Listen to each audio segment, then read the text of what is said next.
కరీంనగర్ జిల్లా ప్రభుత్వ హాస్పిటల్ ఐసీయూలో ఏసీలు పనిచేయకపోవడంతో పేషెంట్లు ఇబ్బందులు పడుతున్నారు. ఒకవైపు రాష్ట్రంలో పెరుగుతున్న ఎండలు వడగాళ్లతో ఇప్పటికే ఇబ్బందులు పడుతుండగా దానికి తోడు ఏసీలు పనిచేయకపోవడంతో రోగులు నానా అవస్థలకు గురవుతున్నారు.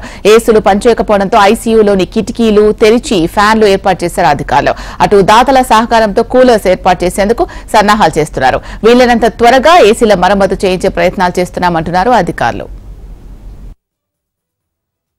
మన MCS centre and government general hospital Karimnagar మన పోయిన వారము మనకి ఎండలు ఎక్కువగా ఉండటం వలన కొంచెం ఏసీలన్నీ కంప్రెసర్స్ ఫెయిల్ అయ్యి కొన్ని ఏసీలు పనిచేయక కొన్ని ఇబ్బందులకు గురి కావడం జరిగింది.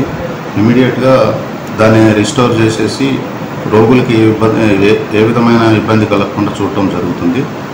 కొన్ని ఏసీలని రిపేర్ చేశాము, కొన్ని దాతలు ఇచ్చిన కూలర్లని ఇన్స్టాల్ చేసేసి పేషెంట్లకి ఏ విధమైన ఇబ్బంది కాకుండా చూసుకుంటాం.